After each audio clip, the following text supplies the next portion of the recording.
എല്ലാ പ്രിയപ്പെട്ടവർക്കും നമസ്കാരം. മറുനാടൻ സ്പെഷ്യൽ ഇന്റർവ്യൂ റൂമിലേക്ക് സ്വാഗതം. ഇന്ന് നമ്മളുടെ ഉള്ളത് അണ്ടർ സെക്രട്ടറി റിട്ടയർഡ് സ്റ്റാലിൻ സാറാണ്. സാർ നമസ്കാരം. നമസ്കാരം സാർ, നമുക്കറിയാം മുനമ്പം വിഷയവുമായി ബന്ധപ്പെട്ട് ഏറ്റവും അധികം വീഡിയോകൾ ചെയ്യുകയും അല്ലെങ്കിൽ ചാനൽ ചർച്ചകളിൽ മാത്രമല്ല സ്വന്തമായി അതൊരു ഇനീഷ്യേഷൻ എടുക്കുകയും പഠിക്കുകയും ഒക്കെ ചെയ്യുന്ന ഒരു വ്യക്തിയായിരുന്നു താങ്കൾ. നമ്മുടെ തന്നെ ചാനലിൽ മറുനാടനിൽ വിവിധ ചാനലിലൊക്കെ അതുമായി ബന്ധപ്പെട്ട ചർച്ചകൾ വരുന്നുണ്ട്. സാർ, കഴിഞ്ഞ ദിവസം 2 ദിവസങ്ങൾക്ക് മുൻപാണ്, ഞാനും ഡെസ്ക് ഡ്യൂട്ടിയിലിരിക്കുന്ന സമയത്താണ് പെട്ടെന്ന് നമുക്ക് ഒരു ബ്രേക്കിംഗ് ന്യൂസ് വരികയാണ്. മുനമ്പം വഖഫ് ഭൂമിയല്ല എന്ന് ഹൈക്കോടതി വിധി വന്നിരിക്കുന്നു എന്നുള്ളത്. നമ്മൾ ഞെട്ടിപ്പോകുന്നു. സ്വാഭാവികമായും നമ്മളുടെ ഒരു രീതി അറിയാമല്ലോ, വാർത്തകൾ വന്നുകൊണ്ടേയിരിക്കുകയാണ്. അപ്പം അതിൻ്റെ ഒരു പരിസരം ഒന്നും നമുക്ക് മനസ്സിലായില്ല. പിന്നീടുള്ള ഫോളോ അപ്പിൽ നമുക്ക് അതിനെക്കുറിച്ച് ധാരണ കിട്ടുന്നു. നമുക്കറിയാവുന്ന ഒരു കാര്യമാണ്, വഖഫ് വിഷയവുമായി ബന്ധപ്പെട്ട് ഡിസ്പ്യൂട്ടുകൾ നിൽക്കുമ്പോൾ അതിൽ ആത്യന്തികമായി അതിൽ അഭിപ്രായം പറയാൻ അല്ലെങ്കിൽ തീരുമാനമെടുക്കേണ്ടത് വഖഫ് ട്രൈബ്യൂണലാണ്. പക്ഷേ ചരിത്രത്തിൽ ഒരുപക്ഷെ ആദ്യമായിട്ടായിരിക്കും ഹൈക്കോടതി ഈ ഒരു വിഷയത്തിൽ മുനമ്പം വഖഫ് ഭൂമി അല്ല എന്ന് പറയുന്നത്. ഇതിൻ്റെ ഒരു പശ്ചാത്തലം പല ആളുകൾക്കും ഇതിന് മനസ്സിലായിട്ടില്ല. എന്തിനാണ് ഹൈക്കോടതി ഇങ്ങനെ പറഞ്ഞത് എന്ന കാര്യത്തിലും അറിയില്ല. വഖഫ് നിയമവുമായി ബന്ധപ്പെട്ട ഡിസ്പ്യൂട്ടുകൾ അങ്ങ് സുപ്രീം കോടതിയിൽ നിൽക്കുമ്പോൾ കേരള ഹൈക്കോടതിക്ക് ഇതെങ്ങനെ പറയാനുള്ള അധികാരമുണ്ടാകുന്നു എന്നുള്ളതാണ് പ്രധാനപ്പെട്ട ചോദ്യവുമായി ഉയരുന്നത്. സാറിന് ഇതിനൊരു പശ്ചാത്തലം എന്താണ്?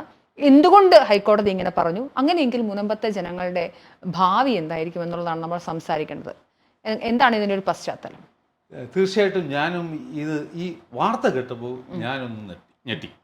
കാരണം ഹൈക്കോടതിയിൽ എത്ര കേസ് ഈ മുനമ്പം വിഷയവുമായി വഖഫുമായി ഉണ്ട് എന്നുള്ള കാര്യം എനിക്ക് വ്യക്തമായിട്ട് അറിയാം. ഇപ്പോൾ 2 കേസുകളേ ഉള്ളൂ. ഒന്ന് ഈ രാമേന്ദ്രൻ കമ്മീഷൻ ആയിട്ട് ബന്ധപ്പെട്ട കേസായിരുന്നു. അതിലിപ്പോൾ അതിലെ ആവശ്യം എന്ന് പറയുന്നത് കമ്മീഷനെ പിരിച്ചുവിടണോ, ഈ പെറ്റീഷനേഴ്സ് ആവശ്യപ്പെട്ട പ്രകാരം കമ്മീഷനെ പിരിച്ചുവിടണോ, അത് റീടൈൻ ചെയ്യണോ, ഇത് മാത്രമായിരുന്നു അതിലെ ക്വസ്റ്റ്യൻ. അപ്പോൾ ഈ കേസ് ബെഞ്ചിൽ വന്ന് ഈ വാദം നടന്ന കാര്യം പോലും ഞാൻ അറിഞ്ഞില്ല. ആദ്യമൊക്കെ ഞാൻ ഫോളോ ചെയ്യാനായിരുന്നു.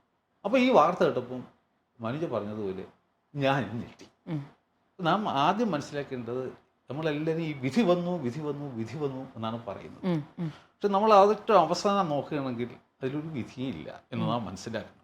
കാരണം കൺക്ലൂഷൻസ് ആൻഡ് ഡയറക്ഷൻസ്, ഈ തരുന്ന ഡയറക്ഷൻസ് നിങ്ങൾക്ക് നിയമപരമായി അംഗീകരിക്കുകയോ നിങ്ങൾ സൗകര്യം പോലെ എന്താണെന്ന് വെച്ചാൽ ചെയ്യുക. ഒരു റിട്ട് ഇതിൽ ഇല്ല. സോ ദർ ഇസ് നോ വിധി എന്ന് വേണമെങ്കിൽ നമുക്ക് പറയാം. അപ്പോൾ ഇതെന്താണ് സംഭവിച്ചതെന്ന് വെച്ച് കഴിഞ്ഞാൽ, ഈ വഖഫ് സംരക്ഷണ വേദി എന്ന് പറയുന്ന ഒരു പ്രസ്ഥാനം വടി കൊടുത്ത് ചുമ്മാ ഇരുന്ന ഹൈക്കോടതി എന്ന് പറയുന്ന സിംഹത്തിൻ്റെ വായി കൊണ്ട് കൈയിട്ട് കൊടുക്കുകയായിരുന്നു. ഒന്ന് കടിക്കൂ. കാരണം ഞാൻ ഇതിൽ കഴിഞ്ഞ 2 വർഷമായിട്ട് ഈ വഖഫ് മുനമ്പം വിഷയം വരുമ്പോൾ ഈ വഖഫ് ബോർഡും വഖഫ് സംരക്ഷണ വേദിയും വഖഫിനെ അനുകൂലിക്കുന്ന എല്ലാ വ്യക്തികളും പറയുന്നത് 1950 നവംബർ മാസം 1-ാം തീയതി ഒരു സിദ്ദിഖ് സേട്ടു എന്ന് പറയുന്ന മനുഷ്യൻ ഒരു വഖഫ് ഡീഡാണ് ഉണ്ടാക്കിയത്. പരമകാരുണികനും കരുണാനിധിയുമായ ഏക ഇലാഹിൻ്റെ തിരുനാമത്തിൽ എന്ന് പറഞ്ഞാണ് ആ പ്രമാണം സ്റ്റാർട്ട് ചെയ്യുന്നത്. അതുകൊണ്ട് തന്നെ ഇത് ദൈവത്തിനുള്ളതാണ്. നമ്മൾ ഈ കല്യാണത്തിനൊക്കെ കാർഡടിക്കുമ്പോൾ ഏറ്റവും മുകളിൽ ഗണപതിയിലൊക്കെ പടം വെച്ച് കഴിഞ്ഞാൽ അതിൻ്റെ അർത്ഥം ഇത് ഗണപതിയുടെ കല്യാണമെന്നാണ്, അല്ലല്ലോ. ഇതൊരു സല്യൂട്ടേഷൻ ഇങ്ങനെ കൊടുക്കുന്നു. അപ്പോൾ ആ പ്രമാണം അത് അങ്ങനെ എഴുതിയിട്ട് ഇത് ഒരു ബേസിക്കായിട്ടൊരു വഖഫ് എന്താണെന്ന് പറഞ്ഞു കഴിഞ്ഞാൽ, ഏതെങ്കിലും ഒരു വിശ്വാസി തൻ്റെ സ്വന്തം മുതലെടുത്ത് അള്ളാഹുവിൻ്റെ പേരിൽ എന്നേക്കുമായി നടത്തുന്ന ഒരു ഡെഡിക്കേഷനാണ് ഈ വഖഫ് എന്ന് പറയുന്നത്.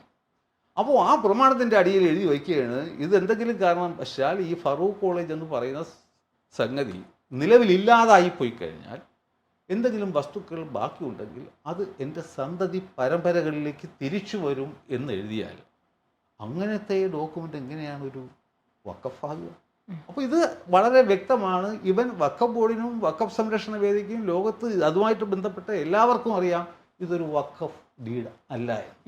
എന്നിട്ടും മുനമ്പം വസ്തുവിനെ എങ്ങനെയെങ്കിലും അടിച്ചു മാറ്റാൻ പറ്റുമോ എന്നുള്ള ഒരൊറ്റ ലക്ഷ്യത്തോടു കൂടിയാണ് ആ പ്രമാണത്തിന് ഒരു വഖഫ് എന്ന് പറഞ്ഞ് നടന്നത്. 2, ഈ പ്രമാണത്തിൽ വ്യക്തമായിട്ട് അങ്ങനെ എഴുതുന്നുണ്ട്, തൻ്റെ ഉടമസ്ഥാവകാശം, കൈവശം, കരന്തീരുക, പട്ടയം എല്ലാം വിട്ടുകൊടുത്തിരിക്കുകയാണ്. നിങ്ങൾക്ക് വിൽക്കാനുള്ള സ്വാതന്ത്ര്യം വരെ അതിൽ വച്ചിരിക്കുകയാണ്. എങ്ങനെയാണ് ഒരു വഖഫ് പ്രോപ്പർട്ടിയെ വിൽക്കാൻ സാധിക്കുക? അപ്പോൾ ഇത് അനാവശ്യമായ ഒരു ക്ലെയിമായിരുന്നു. അപ്പോൾ വഖഫ് സംരക്ഷണം ഇപ്പോൾ എന്ത് പറ്റിയെന്ന് വെച്ചാൽ, രണ്ടാമത്തെ ഇത് പറഞ്ഞത് ഈ വസ്തുവിനെ സംബന്ധിച്ച് 1967 ഒരു കേസിൽ 1971 പറവൂർ സബ് കോടതി ഇതിനെ ഒരു വഖഫായി പ്രഖ്യാപിച്ചു എന്ന്. സാധാരണ എത്ര പേര് പോയി ആ ജഡ്ജ്മെൻ്റ് എടുത്ത് വായിക്കും? ഇത്ര 1971 പ്രമാണം. അപ്പോൾ ഇവർ പല പ്രാവശ്യം ഒരു കള്ളം ഇങ്ങനെ പറഞ്ഞുകൊണ്ടിരിക്കുമ്പോൾ ആൾക്കാരും വിശ്വസിക്കും ഇങ്ങനെ ഒരു ഇതുണ്ടായിരുന്നു. അപ്പോൾ ഞാൻ ആ ജഡ്ജ്മെൻറ്റ് വായിച്ചപ്പോൾ it was an injunction suit. ആ ഒരു ഇൻജങ്ഷൻ സ്യൂട്ടിൽ ഈ ടൈറ്റിൽ കനോട്ട് ബി ഡിസൈഡഡ്, ടൈറ്റിലിന് അവിടെ പ്രാധാന്യമില്ല. എന്നിട്ട് ഇന്ന് ഏതോ ഒരു മുസ്ലിം സംഘടനയുടെ വ്യക്തി പറയുന്നുണ്ട് ആ കേസിൽ ഒരു ഇഷ്യൂ റേസ് ചെയ്തിട്ടുണ്ട്, whether it is A Waqf deed or A gift deed എന്ന് ഇഷ്യൂ റേസ് ചെയ്തിട്ടുണ്ടോ. അങ്ങനെ ഒരു ഇഷ്യൂ റേസ് ചെയ്തില്ല. ആകെപ്പാടുള്ള 23 എണ്ണമാണ്. ഞാൻ അദ്ദേഹത്തെ വെല്ലുവിളിക്കുകയാണ് ആ ഇഷ്യൂ ഒന്ന് കാണിച്ചു തരാം. അപ്പോൾ അതിലും ഒരു വഖഫ് ആണെന്ന് പറഞ്ഞിട്ടില്ല, പറയാൻ ആ കോടതി വിചാരിച്ചാൽ പോലും സാധ്യമായിരുന്നില്ല. വൈ? ബിക്കോസ് അതൊരു ഇൻജങ്ഷൻ സൂട്ട് മാത്രമാണ്. അപ്പോൾ അതിനുശേഷം ഈ മുനമ്പത്തെ ആൾക്കാർ അന്ന് ഹൈക്കോടതിയിൽ അപ്പീൽ കൊടുത്തു. ആ അപ്പീൽ 1975 അതിൻ്റെ ജഡ്ജ്മെൻറ്റിൽ 6 ഡിവിഷൻ ബെഞ്ച് പറയുന്നു ഇതൊരു ഗിഫ്റ്റ് ഡീഡാണ്. എന്നിട്ടും ഇവർ പറയുന്നത് എന്താ? ഇതൊരു വഖഫാണെന്നാണ് പറയുന്നത്. അടുത്ത കാര്യം, 2008 അച്യുതാനന്ദൻ സർക്കാർ ഒരു കമ്മീഷനെ ഇതുപോലെ നിയമിച്ചു. 1952 ആ ആക്ടിലെ സെക്ഷൻ 3 പ്രകാരം കമ്മീഷൻ ഓഫ് എൻക്വയറീസ് ആക്ടിൻ്റെ സെക്ഷൻ 3 പ്രകാരം നിയമിച്ചു. അപ്പോൾ അദ്ദേഹമാണ് ഇതിന് ട്രിഗർ ചെയ്ത് കൊടുത്തത്. അതിൽ ഹൈക്കോടതി അതിനെപ്പറ്റിയും പറയുന്നു. അതായത് അദ്ദേഹത്തിൻ്റെ ടേംസ് ഓഫ് റെഫറൻസിൽ മുൻപം ഒരു കാര്യമേ ആയിരുന്നു. എന്നിട്ടും ഇപ്പോൾ ഹൈക്കോടതി പറയുന്നത് എന്താണെന്ന് വെച്ച് കഴിഞ്ഞാൽ ഏതോ ഒരു അദൃശ്യ ശക്തിയുടെ പ്രേരണയാൽ മനഃപൂർവ്വം ഈ നിസാർ കമ്മീഷൻ ഇതിലേക്ക് കടക്കുകയും സർക്കാരിനോട് ഉപദേശം കൊടുത്തു ഇതൊരു വഖഫ് വസ്തുവാണ്, അത് വഖഫായി രജിസ്റ്റർ ചെയ്യാൻ വേണ്ട നടപടികൾ സെക്ഷൻ 97 പ്രകാരം നിങ്ങൾ വഖഫ് ബോർഡിലെ സിഇഒയ്ക്ക് കൊടുക്കണം എന്നൊരു നിർദ്ദേശം കൊടുത്തു. തനിക്ക് പറയാൻ അവകാശമോ അധികാരമോ ഇല്ലാത്ത ഒരു സ്ഥലത്ത് പോയി ട്രിഗർ ചെയ്തു കൊടുത്തു. അത് ഞങ്ങൾക്ക് ഒരുപാട് സംശയങ്ങൾ ഞങ്ങളിൽ ഇപ്പോൾ ഉയർത്തുന്നുണ്ട് എന്നാണ് ബഹുമാനപ്പെട്ട ഹൈക്കോടതി ഇപ്പോൾ പറഞ്ഞത്. അപ്പോൾ ഈ 4 ആയുധങ്ങളായിരുന്നു ഇവരുടെ കയ്യിൽ ഉണ്ടായത്. അപ്പോൾ അതിലേക്ക് കടക്കുന്നതിന് മുമ്പ് പറയാൻ ഉദ്ദേശിക്കുന്നത് ഈ നേരത്തെ പറഞ്ഞ നിസാർ കമ്മീഷനെയും 1952 ഈ കമ്മീഷൻ ഓഫ് എൻക്വയറീസ് ആക്ടിൻ്റെ സെക്ഷൻ 3 പ്രകാരമാണ് അന്നത്തെ അച്യുതാനന്ദൻ സർക്കാർ നിയമിച്ചത്. അതേ സെക്ഷൻ പ്രകാരമാണ് ആളിൻ്റെ പേര് മാറിയെന്നേ ഉള്ളൂ ജസ്റ്റിസ് രാമേന്ദ്രൻ കമ്മീഷനെ ഇപ്പോൾ നമ്മുടെ സർക്കാർ നിയമിച്ചത്. അപ്പോൾ ഇവർ പറയുന്നത് എന്താണെന്ന് വെച്ച് കഴിഞ്ഞാൽ മറ്റേ നിസാർ കമ്മീഷൻ അടിപൊളിയായിരുന്നു, അതിന് നിയമ വിരുദ്ധതയൊന്നും ഉണ്ടായിരുന്നില്ല. വേറെ ഇദ്ദേഹത്തെ നിയമിച്ചത് നിയമവിരുദ്ധമാണ്. ഇതും പറഞ്ഞുകൊണ്ട് ഹൈക്കോടതിയിൽ പോവുകയാണ്. അപ്പോൾ ഞാൻ നേരത്തെ പറഞ്ഞ 4 പ്രമാണങ്ങളാണ് ഇവർ കൊണ്ട് ഹൈക്കോടതിയിൽ തെളിവായിട്ട് കൊടുത്തത്. സാർ ഇത് വായിച്ചു പോയി കഴിഞ്ഞാൽ അപ്പോൾ സാറ് ഈ രാമേന്ദ്രൻ കമ്മീഷനെ പോകാൻ പറയും, വായിച്ചു നോക്കണം സാർ എന്നും പറഞ്ഞിട്ടാണ് ഇവർ ഈ 4 പ്രമാണങ്ങൾ കൊടുക്കുന്നത്. അപ്പോൾ കോടതി സാധാരണഗതിയിലൊക്കെ ഇത്രയും വലിയ പ്രമാണങ്ങളും കാര്യങ്ങളും ഒന്നും കോടതി വായിക്കില്ല. ഇവരുടെ കഷ്ടകാലത്തിന് they took it very seriously. അതായത് ആദ്യമേ പറഞ്ഞു അവർ ഈ ലോക്കൽ സ്റ്റാൻഡിലാണ് ആദ്യം കടന്നത്, നിങ്ങൾക്ക് ഈ കേസ് കൊടുക്കാനുള്ള അവകാശം ഉണ്ടോ? കോടതി കാര്യകാരണ സഹിതം അതൊന്നും ഞാൻ ഇവിടെ വിവരിക്കുന്നില്ല, പറഞ്ഞു നിങ്ങൾക്ക് ഈ കേസ് കൊടുക്കാനുള്ള അർഹത ഇല്ല. അഥവാ ഉണ്ടായിരുന്നു എങ്കിൽ നിങ്ങൾ ഒരു പബ്ലിക് ഇൻട്രസ്റ്റ് ലിറ്റിഗേഷൻ ആയിരുന്നു കൊടുക്കേണ്ടത്. നിങ്ങൾ ബുദ്ധിപൂർവ്വം അത് കൊടുക്കാതെ ആർട്ടിക്കിൾ 226 നിങ്ങൾക്ക് വ്യക്തിപരമായ ഈ അഗ്രീഡ് ആണ് എന്നും പറഞ്ഞിട്ടാണ് നിങ്ങൾ വന്നിരിക്കുന്നത്. ഒരു കമ്മീഷൻ സർക്കാർ നിയമിച്ചാൽ നിങ്ങൾക്ക് ഇങ്ങനെ വ്യക്തിപരമായിട്ട് പ്രശ്നം വരിക ഇല്ലല്ലോ. അപ്പോൾ ഒന്നുമല്ലെങ്കിൽ ഇതിൻ്റെ റിപ്പോർട്ടൊക്കെ വന്നതിന് ശേഷം അന്ന് നിങ്ങൾക്ക് എന്തെങ്കിലും വ്യക്തിപരമായ പ്രശ്നം ഉണ്ടെങ്കിൽ നിങ്ങൾക്ക് വരാമായിരുന്നു. അപ്പോൾ നിങ്ങൾ പബ്ലിക് ഇൻട്രസ്റ്റ് ലിറ്റിഗേഷൻ കൊടുക്കാത്തതും ഞങ്ങൾ നിങ്ങളെ പിടിക്കുന്നു, പിഴ അടപ്പിക്കുന്നു ഭയന്നിട്ടാണ്. ഈ കളി ഇങ്ങോട്ട് കൊണ്ടുവരേണ്ട, നിങ്ങൾക്കിത് ഈ കേസ് നൽകാനുള്ള അവകാശം പോലും ഇല്ല. ഇവിടെ ഞങ്ങൾക്ക് ഈ കേസ് തീർക്കാം, വെറുതെ ഒന്നിലേക്കും കിടക്കേണ്ട ആവശ്യമില്ല, പക്ഷേ ഞങ്ങൾ വിടൂല. കാരണം നിങ്ങൾ ചലഞ്ച് ചെയ്തത് നമ്മുടെ സംസ്ഥാനത്തെ ഏറ്റവും വലിയ എക്സിക്യൂട്ടീവ് ആയ സർക്കാരിൻ്റെ ഒരു സ്റ്റാറ്റ്യൂട്ട് പ്രകാരമുള്ള അധികാരത്തെ ചോദ്യം ചെയ്തുകൊണ്ടാണ്. So we would like to go into the merit of the case. അവിടെ തുടങ്ങിയതാണ് ഈ വഖഫിൻ്റെ കഷ്ടകാലം. ഞാൻ നേരത്തെ പറഞ്ഞ പോലെ പറഞ്ഞു ഇതൊരു വഖഫ് ഡീഡല്ല. ഇവിടെ ഈ ട്രൈബ്യൂണലിൻ്റെ അധികാരത്തിലൊന്നും കടന്നു ചെന്നിട്ടില്ല. ആ ഡോക്യുമെൻറ്റിനെ ക്വാഷ് ചെയ്തിട്ടുമില്ല. അതൊക്കെ ഇപ്പോഴും നിലനിൽപ്പുണ്ട്. കോടതിക്ക് പറഞ്ഞില്ലേ? തീർച്ചയായിട്ടും. ഏതോ ഒരു പേപ്പർ എവിടെയോ ട്രൈബ്യൂണലിൽ എവിടെയൊക്കെ കിടക്കുന്നു. പക്ഷെ ആ പേപ്പറിനെ എടുത്ത് ഇവിടെ കൊണ്ടുവന്നിട്ട് ഇതിൻ്റെ സാധുത ടെസ്റ്റ് ചെയ്യൂ സാർ എന്ന് പറഞ്ഞാൽ കോടതിക്ക് പറയണം. പറയാം. കോൺസ്റ്റിറ്റ്യൂഷണൽ കോടതിയാണ്, റിട്ട് അധികാരമുള്ള കോടതിയാണ്. അപ്പോൾ അങ്ങനെയാണ് പ്രശ്നം. ആ കോടതി അപ്പോൾ പറഞ്ഞു ഇത് വഖഫ് ഡീഡ് അല്ല. വിധി പറഞ്ഞോ? മനു നേരത്തെ പറഞ്ഞത് വിധി പറഞ്ഞിട്ടില്ല കേട്ടോ. അതിപ്പോഴും ഈ ഒരു പ്രഖ്യാപനമാണ്. There is no writ of mandamus. Some suggestions are only. ഇങ്ങനെയൊക്കെയാണ്. അടുത്ത പറയും ഇങ്ങനെ ഒരു വിധി ഒരു കോടതിയും ഇതുവരെയും പറഞ്ഞിട്ടില്ല. ഈ വഖഫ് ട്രൈബ്യൂണലിന് മുന്നിൽ ഇപ്പോൾ കേസ് നിലനിൽക്കുന്നത് തന്നെ അങ്ങനെ ഒരു വിധി ഇല്ലാതിരുന്നു എന്നാണ് തെളിയിക്കുന്നത്. കാരണം എന്താണെന്ന് അറിയാമോ? ഒരു സിവിൽ കോടതി ഒരു കേസ് ഒരു ജഡ്ജ്മെൻറ്റ് പറഞ്ഞിരുന്നു എങ്കിൽ 1995 പുതിയ ആക്ട് അന്ന് നിലവിൽ വന്നതിന് ശേഷം അത്തരം വിധികളെ ഒന്നും വഖഫ് ട്രൈബ്യൂണൽ റീ ഓപ്പൺ ചെയ്യാൻ പാടില്ല എന്ന് വഖഫ് ആക്ട് എഴുതി. അപ്പോൾ ഇപ്പോൾ ട്രൈബ്യൂണൽ കേസുകൾ നിലനിൽക്കുന്നു എന്ന് പറയുന്നത് തന്നെ അങ്ങനെ ഒരു ജഡ്ജ്മെൻ്റ് ഒരു കോടതിയും പറഞ്ഞിട്ടില്ല എന്നാണ് തെളിയിക്കുന്നത്. മൂന്നാമതായിട്ട് വന്നിട്ട് ഞാൻ നേരത്തെ പറഞ്ഞ പോലെ ഈ കമ്മീഷൻ ഞങ്ങൾ അങ്ങനെ കൂടുതൽ പറയുന്നില്ല.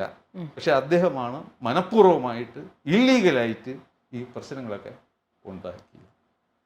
അതിനുശേഷം കോടതി പറഞ്ഞത് എന്താണെന്ന് വെച്ച് കഴിഞ്ഞാൽ ഇതൊരു വഖഫ് ബോർഡാണല്ലോ, സ്റ്റാറ്റ്യൂട്ടറി ബോഡിയാണ്.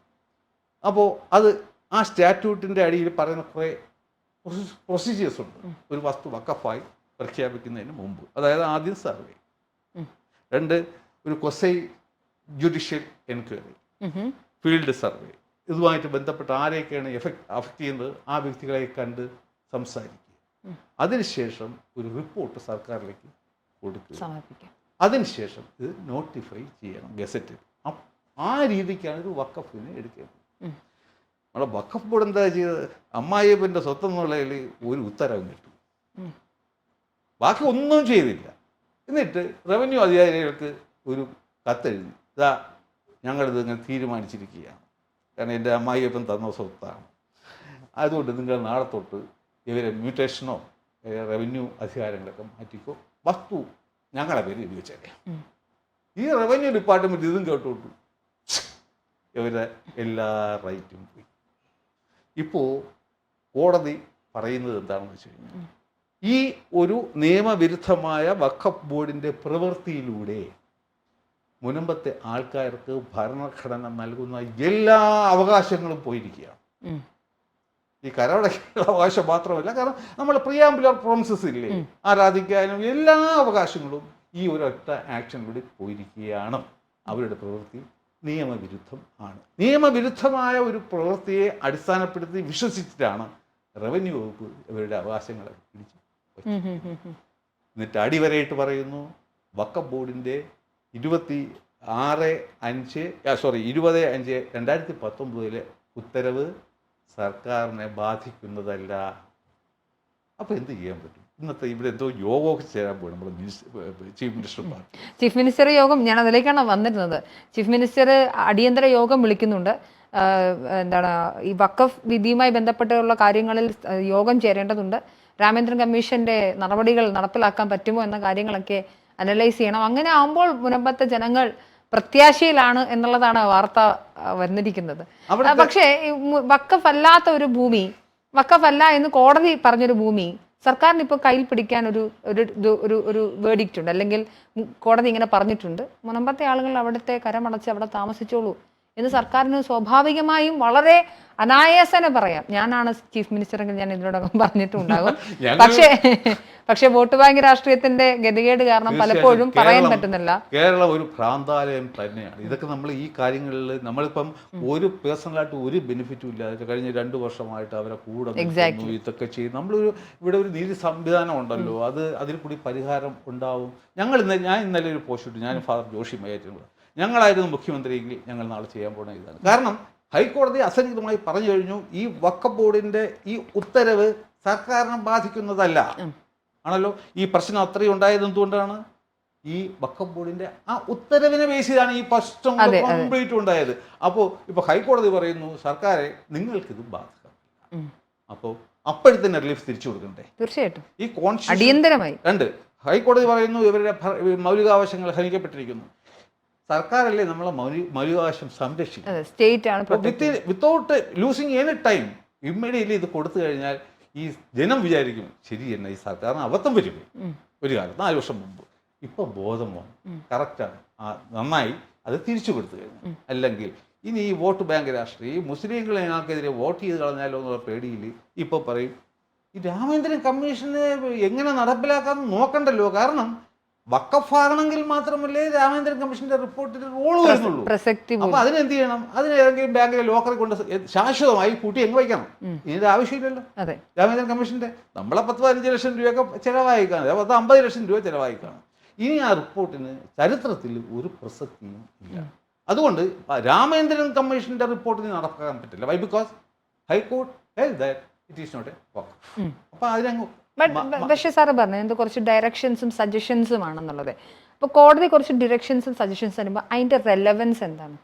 ഐ മീൻ അത് ഇംപ്ലിമെൻറ്റ്, അതായത് ഇപ്പം സർക്കാർ ഇപ്പോൾ ചർച്ച നടത്താൻ പോകുന്നു, യോഗം നടത്താൻ പോകുന്നു, സർക്കാർ ഇപ്പോൾ നാളെ വിചാരിക്കുകയാണ് മുനമ്പത്തെ ജനങ്ങൾക്ക് ഭൂമി പഴയതുപോലെ അല്ലെങ്കിൽ അവരുടെ അവകാശ സംരക്ഷണം പൂർണ്ണമായി നടപ്പിലാക്കിക്കൊണ്ട് ഭൂമി തിരിച്ചു കൊടുക്കാമെന്ന് സർക്കാരിന് റൈറ്റ് ഉണ്ട് എന്ന് പറയുമ്പോൾ അത് പൂർണ്ണമായ അർത്ഥത്തിൽ ശരിയാകുമോ എന്നുള്ളതാണ്. ഇത് റിട്ട് പെറ്റീഷൻ, ആർട്ടിക്കിൾ 226 അടിയുള്ള റിട്ട് പെറ്റീഷൻ.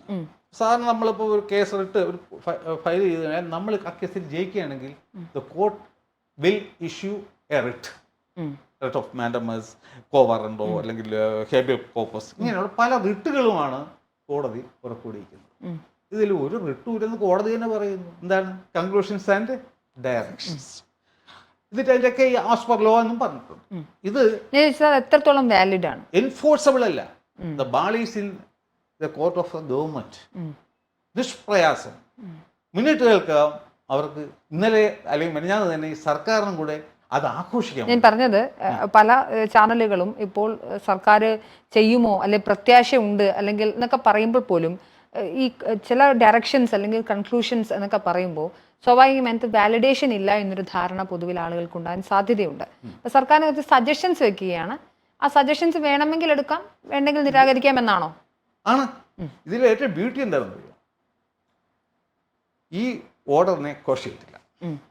അതിൽ ട്രൈബ്യൂണലിന് യുക്തമായ തീരുമാനം എടുക്കാനും പറ്റും. എടുക്കാൻ ബൈൻഡിങ് ഇല്ല ട്രൈബ്യൂണലും. അതുകൊണ്ട് ഹൈക്കോടതി ഒന്നിലും ഇടപെട്ടിട്ടില്ല. പക്ഷേ ഭാവിയിൽ ട്രൈബ്യൂണലിന് ഇതല്ലേ പറയാൻ പറ്റൂ. ബുദ്ധിപരമായ കുരുക്കാണ് എല്ലാം കൂടെ കൊണ്ട്. കാരണം ഇവർ ഇത് തന്നെയാണ് ഡിസർവ് ചെയ്യുന്നത്. ഉള്ള കള്ളങ്ങൾ അത്രയും പറഞ്ഞ് ഈ പാവപ്പെട്ട ആൾക്കാരെ ദ്രോഹിക്കാൻ വേണ്ടി ഇറങ്ങിത്തിരിച്ച കള്ളന്മാർക്ക് ധർമ്മകാധികാരി സാർ ആ പേരിന് he lived up to his പ്രേക്ഷകർക്ക് മനസ്സിലാകാൻ ജഡ്ജാണ് ജസ്റ്റിസ് ധർമാധികാരി. അത് അദ്ദേഹത്തിന്റെ പേരിന് യോജിക്കുന്ന വിധിയാണ്. ഞാൻ ധർമ്മത്തിന്റെ അധികാരിയാണ്, ഇതാണ് ധർമ്മം എന്നാണ് അദ്ദേഹം പറഞ്ഞത്. നിങ്ങൾക്ക് വേണമെങ്കിൽ സ്വീകരിക്കാം, വേണമെങ്കിൽ സ്വീകരിക്കാതെ ഇരിക്കാം. പക്ഷേ as far as the division bench of the High Court is concerned, the Waqf document, that document dated 1950 is not a Waqf. There are no judgments issued by any court of law at any point of time holding that Munambam is a Waqf. നമ്മൾ ഇത്രയും ഭരണഘടന ഞങ്ങൾ സംരക്ഷിക്കും എന്നൊക്കെ പറഞ്ഞ ആൾക്കാർ ആ ഭരണഘടന കോടതിയുടെ, അതായത് ട്രിബ്യൂണൽ അടക്കമുള്ള എല്ലാം ഈ ഭരണഘടനയ്ക്ക് മുകളിൽ, ഭരണഘടന അതീതമായി എന്നാണ് എപ്പോഴും പറയാറുള്ളത്. ഇവർ പറഞ്ഞു പാടി നടക്കുന്നത്. ഞാൻ പറഞ്ഞിരുന്നല്ലോ, ആർട്ടിക്കിൾ 300A പ്രകാരം മനുജയുടെ ഒരു വസ്തു നഷ്ടപ്പെടാൻ രണ്ട് കാരണങ്ങളേ ഉള്ളൂ. ഒന്നുകിൽ ഏതെങ്കിലും കോടതി വ്യവഹാരങ്ങളിലൂടെ മനുജ തോക്കും, അല്ലെന്നുണ്ടെങ്കിൽ മനുജയുടെ വസ്തു സർക്കാർ ലാൻഡ് അക്വിസിഷൻ പ്രകാരം മനുജയ്ക്ക് കോമ്പൻസേഷൻ തരും. അല്ലാതെ നിങ്ങളുടെ വസ്തു ഒരിക്കലും നഷ്ടപ്പെടില്ല എന്നാണ് നമ്മുടെ ഭരണഘടന ആർട്ടിക്കിൾ 300A എഴുതിയിരിക്കുന്നത്. ഇവിടെ അവരെ വസ്തു നഷ്ടപ്പെട്ടു. അവരെ ടൈറ്റിലിൽ ഉണ്ടായിരുന്ന വസ്തു വഖഫ് ബോർഡിൻ്റെതായി മാറിക്കഴിഞ്ഞാൽ ആർട്ടിക്കിൾ 300A വയലേറ്റ് ചെയ്തോ ഇല്ലയോ? എക്സാക്ട്ലി. ഇല്ല, ഇതൊക്കെ ആരുടെ പറയാനാ? ഇവിടെയൊക്കെ ഭരിക്കാൻ വേണ്ടി ഇരിക്കണോ? ഇതൊക്കെ മനസ്സിലാക്കണം. ഈ ഭരണഘടന ഉണ്ടെങ്കിൽ മാത്രമേ ഇവിടെ സാധാരണക്കാരൊക്കെ ജീവിച്ചു പോകാൻ പറ്റൂ. അവസാന പിടിവലി അതാണ്. അവർക്കൊക്കെ മറ്റു പല ലക്ഷ്യങ്ങളും കാണുമായിരിക്കും. പക്ഷേ ഈ ആ ഭരണഘടനയെ ബഹുമാനിക്കാൻ, ഈ ഭരണഘടന സംരക്ഷിക്കാൻ ബാധ്യസ്ഥരായ ഈ ആൾക്കാർ മുന്നോട്ട് വരണം. അല്ലെന്നുണ്ടെങ്കിൽ നമ്മളെയൊക്കെ ജനറേഷൻ ഇവിടെ ജീവിക്കേണ്ടതാണ്. ഒരു കാലത്ത് ഇവിടെ മനുഷ്യന് വസിക്കാൻ പറ്റാത്ത ഒരു അവസ്ഥയിലേക്ക് നമ്മുടെ രാജ്യവും സംസ്ഥാനമൊക്കെ മാറും. അതുകൊണ്ട് എപ്പോഴും വെനെവർ യു ഡു എനിത്തിങ് കോൺസ്റ്റിറ്റ്യൂഷനാണ് ഇത് നിലനിൽക്കുന്നത്. ഇപ്പോ ഈ കേരള ഹൈക്കോടതിന്റെ ഈ ഒരു വേർഡിക്റ്റ് വരുന്നു, അല്ലെങ്കിൽ ഈ പറഞ്ഞ കുറച്ച് ഡയറക്ഷൻസും കൺക്ലൂഷൻസും സജഷൻസും ഒക്കെ വരുമ്പോൾ സ്വാഭാവികമായി ഇതിനെ വെച്ചിട്ട് ഇപ്പോൾ താജ്മഹൽ ഡിസ്പ്യൂട്ടിലേക്ക് വരുന്നുണ്ട്, പാർലമെന്റ് വഖഫാണെന്ന്, പലതരത്തിൽ ഇന്ത്യയിൽ കെട്ടിക്കിടക്കുന്ന ധാരാളം കേസുകളുണ്ട്. ഇതിനെയൊക്കെ നമുക്ക് ഓരോന്നും വ്യത്യസ്തമായ കേസുകളാണ്. ഇതിനൊരു പക്ഷേ റെഫറൻസ് ആയിട്ട് എടുത്തുകൊണ്ട് അതിലേക്കൊക്കെ ഇതിന് സമാനമായ ഫാക്ട് സിറ്റുവേഷൻസ് ഉള്ള കേസിലാണെങ്കിൽ ഇതിനെ നമുക്ക് പ്രീസിഡന്റ് ആയിട്ട് എടുക്കാം. പക്ഷെ അത് അപൂർവങ്ങളിൽ അപൂർവം ആയി വരും. കാരണം ഈ വഖഫ് സംരക്ഷണ സമിതിയൊക്കെ നോക്കുള്ള മന്ദബുദ്ധികളായിരിക്കില്ല സാധാരണ ജനങ്ങൾ.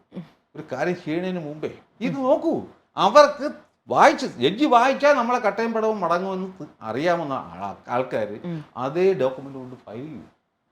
നാട്ടുകാരെ പറ്റിക്കാൻ നമ്മൾ ചാനൽ ചർച്ചയിൽ ഇത് പറയും, ജഡ്ജിമെന്റ് ഉണ്ടായിരുന്നു, ഇത് വഖഫല്ല മറ്റാണ്. പക്ഷെ ഇതിനെ എടുത്ത് ജഡ്ജിന് മുമ്പ് കൊണ്ടുകൊടുത്ത് വായിക്കൂ സാർ എന്ന് പറഞ്ഞാൽ അദ്ദേഹത്തിന് സെൽഫ് റെസ്പെക്ട് ഉണ്ടെങ്കിൽ വായിക്കും. വായിച്ച് ഇത് വിളിച്ച് പറയുന്നതിന് മനസ്സിലാക്കണ്ടേ?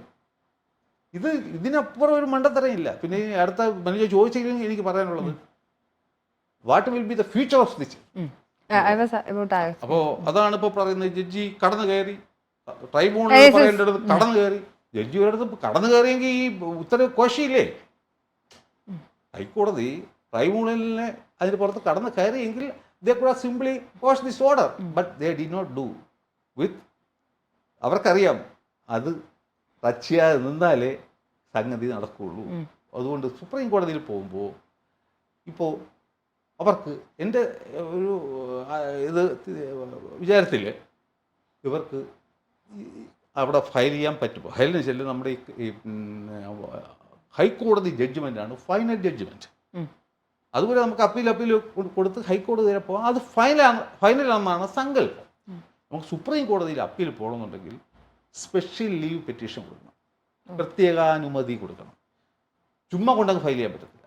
അപ്പോൾ അതിനൊരു ചെറിയ വാദം കിടക്കും. ഇതിൽ പ്രമാ ഫേസി എന്തെങ്കിലും പ്രശ്നങ്ങളാണുള്ളത്. 1-2-3 മിനിറ്റ് ആയിരിക്കും വാദം സമയം കൊടുക്കുക. സാർ ഇങ്ങനെ പ്രശ്നങ്ങളുണ്ട് എന്ന് പറയും. അപ്പോൾ ഇവിടെ അവർക്ക് അനുകൂലമായ ഒരു ഘടകം എന്ന് പറയുന്നത് ഒരേ വിഷയത്തിനെ സംബന്ധിച്ച് തന്നെ സിംഗിൾ ബെഞ്ച്, ഡിവിഷൻ ബെഞ്ചും വ്യത്യസ്തമായ തീരുമാനങ്ങളാണ് എടുത്തിരിക്കുന്നത്. ഇപ്പോൾ രണ്ട് വ്യക്തികൾ തമ്മിൽ വ്യത്യസ്തമായ തീരുമാനം ആയതുകൊണ്ട് അതൊരു ഗ്രൗണ്ടായിട്ട് വരും. കോടതി പറഞ്ഞ് ബോധിപ്പിക്കണേ.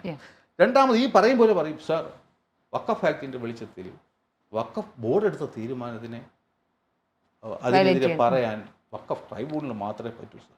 പക്ഷേ ഈ ഹൈക്കോടതി വന്നിട്ട് ആ അധികാരത്തിലേക്ക് കടന്നു കയറി സാർ. ഓ അങ്ങനെയാണോ, ശരി, ഞങ്ങൾ കേട്ടേക്കാം. അപ്പോൾ അത് അഡ്മിറ്റ് ചെയ്യും, നോട്ടീസ് ചെയ്യും. അപ്പോഴെന്ത് പറയും, സാർ അതുകൊണ്ട് മാത്രം നമ്മുടെ പർപ്പസ് നടക്കില്ല, അങ്ങ് സ്റ്റേ ചെയ്താലേ, അല്ലെങ്കിൽ പിന്നെ ശരിയാവും. ഓ അതങ്ങനെയാണ്, ആ സ്റ്റേ ഇഷ്യൂ നോട്ടീസ്. ഇത് ചിലപ്പോൾ 3-4 വർഷം കഴിഞ്ഞിട്ടായിരിക്കും ഇതിൻ്റെ വാദമോ കേൾക്കുന്നത്. അപ്പോൾ അന്നെന്ത് വരും, ഹൈക്കോടതി ജഡ്ജ്മെൻറ്റിനെ സുപ്രീം കോടതി സ്റ്റേ ചെയ്തിരിക്കുന്നു. പക്ഷെ സ്റ്റേ ചെയ്യാൻ പോണ കാരണം ഇതാണ്, ഓൺ മെറിറ്റിലായിരിക്കില്ല. അവിടെ വരുമ്പോഴാണ് സുപ്രീം കോടതിയും ഇവരുടെ ഈ എന്താ പറയുന്ന പിന്നെ ഈ വസ്തു പിടിച്ചെടുക്കൽ അത്ര ക്രൂരമായ രീതിയിൽ, കള്ളമായ രീതിയിലൊക്കെയാണ് ഇവർ ചെയ്തുകൊണ്ടിരിക്കുന്നത്. സുപ്രീം കോടതിക്ക് ബോധ്യം വരുന്നത് അതിൻ്റെ ഫൈനൽ ഹിയറിങ്ങിൽ മാത്രമായിരിക്കും. അപ്പോൾ എന്ത് പറ്റും, ഇപ്പം ഞാൻ കണ്ടെത്തിയൊരു പരിഹാരമുണ്ട്. Section 2A as per the new ഭേദഗതി നിയമത്തിൽ ഇത് സ്റ്റേ ചെയ്യപ്പെട്ട് കഴിഞ്ഞാൽ, ഈ റൂൾസ് പാസ്സായി കഴിഞ്ഞാൽ, ഇപ്പം റൂൾസിന് വേണ്ടി വെയിറ്റ് ചെയ്യണമല്ലോ പാർലമെൻറ്റിൽ, പാസ്സാകുമ്പോൾ 2A വരും. 2A പ്രകാരം ഇവർക്ക് പരിഹാരം കിട്ടും. അതുകൊണ്ട് ഞാൻ പ്രാർത്ഥിക്കുന്നത് എന്താണെന്ന് വെച്ച് കഴിഞ്ഞാൽ, ഈ ഹൈക്കോടതി ജഡ്ജ്മെൻറ്റ് പ്രകാരം ഇവർക്ക് റിലീഫ് കിട്ടണ്ട. ഞാൻ കണ്ടെത്തിയൊരു സാധനം, കാരണം കേന്ദ്ര സർക്കാരിനോ പാർലമെൻറ്റിനോ JPCക്കോ ഒന്നും അറിയാതെ JPC റിപ്പോർട്ട് കൂടി കടന്നു വന്ന ഒരു സെക്ഷൻ 2A ഉണ്ട്. അത് ഞാനാണ് കണ്ടുപിടിച്ചത്. അത് പ്രകാരം ഇവർക്ക് കിട്ടിക്കഴിഞ്ഞാൽ അതായിരിക്കും എന്നെ ഏറ്റവും കൂടുതൽ സംതൃപ്തനായിട്ടുള്ളത്. അത് സോ ഐ വിഷ് ഇവർ അപ്പീലിന് പോകണം, സുപ്രീം കോടതി അതിന് സ്റ്റേ ചെയ്യണം. ഒരു 6 അല്ലെങ്കിൽ 1 വർഷമെങ്കിലും എടുത്തിട്ട് പിന്നെ അതിൽ വിധി പറയാവൂ. അതിന് മുൻപ് ഞാൻ കണ്ടെത്തിയ 2A പ്രകാരം ഞാൻ മുൻപ് ഇതിന് പരിഹാരം ഉണ്ടാക്കി കൊടുക്കും. അല്ലെങ്കിൽ തന്നെയും സുപ്രീം കോടതി ഭാവിയിൽ കൊടുക്കും. അതുമല്ലെങ്കിൽ ഭാവിയിൽ ട്രൈബ്യൂണലിലും അതിൻ്റെ വിധിയും ഇത് തന്നെയായിരിക്കും. തീർച്ചയായിട്ടും. അതുകൊണ്ട് നോ ഡൗട്ട് രക്ഷപ്പെട്ടു കഴിഞ്ഞു. പക്ഷേ അത് എന്നുള്ളതാണ് അതിന്റെ കാര്യം. മുനമ്പം നിവാസികളുടെ ഒരു രക്ഷകൻ കൂടിയാണ് താങ്കൾ എന്നുള്ളത് എനിക്ക് ബോധ്യമുള്ള കാര്യമാണ്. അല്ല, ഞാൻ മാത്രം എന്ന് ഇല്ല, പറയില്ല, പറയും. ഞാനും ഫാദർ ജോഷിയും മയ്യാറ്റിലും കൂടിയാണ്. ഞങ്ങൾ എൻ്റെ ശരീരവും ഒരു ആത്മാവായിട്ടാണ് നിരന്തരം ഓരോ ചർച്ച ചെയ്യും. എനിക്ക് ഉള്ള കുറവുകൾ സാർ കവർ ചെയ്യും, സാറിനുള്ള കുറവുകൾ ഞാൻ കവർ ചെയ്യും. അതുകൊണ്ട് മുനമ്പത്തിന്റെ രക്ഷകൻ ഞാനെന്ന് പറയില്ല, ഫാദർ ജോഷിയുമായിട്ടില്ല. കാരണം ഞാൻ അദ്ദേഹം ഉള്ളതുകൊണ്ടാണ് ഇവരിലേക്ക് കടന്നു കയറാൻ എനിക്ക് പറ്റിയത്. മനസ്സിലായി? ഓക്കെ, ഇനി ഓക്കെ, ഞാനത് പകുതി വീതിയും അദ്ദേഹത്തിനും കൂടെ കൊടുത്താൽ പോലും എന്താണ് മുനമ്പത്തെ ജനങ്ങളുടെ ഇനിയൊരു അവരുടെ റെസ്പോൺസ് എങ്ങനെയായിരുന്നു വിഷയത്തിൽ? കാര്യം they can claim to the government, right? മുനമ്പത്തുള്ള ആൾക്കാർ സാധുക്കളാണ്, പാവങ്ങളാണ്. അങ്ങനെയല്ല സാർ, ഇപ്പോൾ ഈ വിഷയത്തിൽ സർക്കാർ ഇപ്പോൾ, അതായത് പിണറായി വിജയൻ സർക്കാർ ഇപ്പോൾ എടുക്കുന്ന ഈ നിലപാട് ഒരു ഇരട്ടത്താപ്പാണ് എന്നത് വ്യക്തമാണ്, നമുക്ക് വ്യക്തമായി കഴിയുകയും ചെയ്തു. സ്വാഭാവികമായി മുനമ്പത്തെ ജനങ്ങൾ സർക്കാരിനോട് ക്ലെയിം ചെയ്യാം, അല്ലെങ്കിൽ they can demand it, അല്ലേ? ഇങ്ങനൊരു സജഷൻസ് വന്നിട്ടുണ്ട്, അപ്പം ഞങ്ങൾക്ക് ഞങ്ങളുടെ റൈറ്റ്സ് വയലേറ്റ് ചെയ്യപ്പെട്ടിട്ടുണ്ട്, അതുകൊണ്ട് ഞങ്ങൾക്ക് ഇതിൻ്റെ ഒരു വെളിച്ചത്തിൽ ഞങ്ങളുടെ ഓണർഷിപ്പ് തിരികെ തരണം എന്ന് ആവശ്യപ്പെടാം. അങ്ങനെ ഒരു മൂവ്മെന്റിലേക്ക് മുനമ്പം നിവാസികൾ പോകാൻ സാധ്യതയുണ്ടോ? അതോ സർക്കാർ പറയുന്ന പോലെ യോഗം കൂടാനും അങ്ങനെയുള്ള കൊടുക്കില്ല എന്നല്ല, അത് സർക്കാർ, പക്ഷെ അവര് പാവങ്ങളാണ്, അവര് ലിമിറ്റഡ് റിസോഴ്സസ് ആണ്, അവർ ഇത്രയും നാൾ സമരം ചെയ്യുന്നു, അവർക്ക് ഇതൊക്കെ സ്വന്തമായിട്ട് പഠിച്ചിട്ടൊന്നും ചെയ്യാൻ പറ്റുന്നില്ല. അവിടെ തന്നെ പല രാഷ്ട്രീയക്കാരും അവരെ പല രീതിക്ക് ചെയ്യണം. കോൺഗ്രസിന് മൈലേജ് വേണം, BJPക്ക് അവർക്ക് വേണം, CPMന് അവർക്ക് വേണം. അല്ലാതെ കറക്റ്റായിട്ട് ഈ രാഷ്ട്രീയമൊക്കെ മാറ്റി വെച്ചുകൊണ്ട് അവരുടെ നന്മയെ മാത്രം കരുതി ഇവിടെ ആരും പ്രവർത്തിക്കുന്നില്ല. ഇപ്പോൾ നമ്മൾ ഈ സർക്കാരിന് ഇപ്പം ഇവർക്ക് റിലീവ് കൊടുത്തു കഴിഞ്ഞാൽ മുസ്ലിങ്ങൾ അത്രയും പണം കൊടുത്തില്ലെങ്കിൽ ഇവർ വിഘടിച്ച് നിൽക്കുന്ന ആൾക്കാരാണല്ലോ ക്രിസ്ത്യൻസ് എന്നും ഹിന്ദുക്കളൊക്കെ എന്ന് പറഞ്ഞാൽ. അപ്പോൾ അവന്മാരുടെ കടന്നോളും, നമുക്ക് കിട്ടുന്ന വോട്ട് കിട്ടുകയും അങ്ങനെ. പക്ഷെ അതൊന്നും അല്ല കാര്യം. നമ്മുടെ സമൂഹം നിലനിൽക്കണം. ഇതൊരു ക്ലാസിക് എക്സാമ്പിളാണ്, നമ്മളെ ഇവിടുത്തെ നിയമവിരുദ്ധതയുടെ ക്ലാസിക് എക്സാമ്പിളാണ്. നേരത്തെ ഉണ്ടായിരുന്ന വഖഫ് ആക്ടിൻ്റെ ഒരു ഡ്രാക്കോണിയൻ സ്വഭാവം എടുത്തു കാണിക്കുന്ന ഏറ്റവും വലിയ എക്സാമ്പിളാണ് മുനമ്പം കാര്യം. എന്തായാലും മുനമ്പത്തെ സാധാരണക്കാരായ ജനങ്ങൾക്ക് പ്രതീക്ഷ മാത്രമല്ല, അവരുടെ റൈറ്റ്സ് വയലേറ്റ് ചെയ്യപ്പെട്ടിട്ടുണ്ടായിരുന്നു. അത് കോടതി വിളിച്ചു പറഞ്ഞു കൊടുത്തിട്ടുണ്ട്. ഇനി ആ റൈറ്റ്സ് സംരക്ഷിക്കേണ്ടത് സർക്കാരിൻ്റെ ഉത്തരവാദിത്തമാണ്. ഇവരെ പോലുള്ള ധാരാളമായിട്ടുള്ള ആളുകൾ മുനമ്പം ജനങ്ങൾക്കൊപ്പമുണ്ട്, ഞങ്ങൾ മാധ്യമങ്ങളുമുണ്ട്. ഏതായാലും ഇനിയും ഇരട്ടത്താപ്പ് കാണിച്ചുകൊണ്ട് നടക്കാൻ അവർക്ക് സാധിക്കുമെന്ന് തോന്നുന്നില്ല. ജസ്റ്റിസ് ധർമാധികാരി പറഞ്ഞതുപോലെ സജഷൻസ് വന്നിട്ടുണ്ട്. നമ്മൾ പറയുന്നത് ജനങ്ങൾക്ക് അറിയാൻ വേണ്ടിയിട്ടാണ്. ഇവരെന്തെങ്കിലും തെറ്റ് ചെയ്യണമെങ്കിൽ ജനം അത് അറിയാൻ വേണ്ടിയിട്ടാണ് നമ്മളിവിടെ ഇന്ത്യയിൽ. തീർച്ചയായിട്ടും. അപ്പോൾ മുനമ്പത്തിന് ആശ്വാസവിധിയാണ്, ആശ്വാസം എന്നല്ല, അവരുടെ റൈറ്റ്സ് സംരക്ഷിക്കുന്ന വിധിയാണ്. അത് ക്ലെയിം ചെയ്ത് എടുത്ത് മേടിക്കാൻ സാധിക്കട്ടെ എന്ന് ആശംസിക്കുന്നു. ഒരുപാട് നന്ദി സാർ, മറുനാടോട് സംസാരിക്കും. Thank you.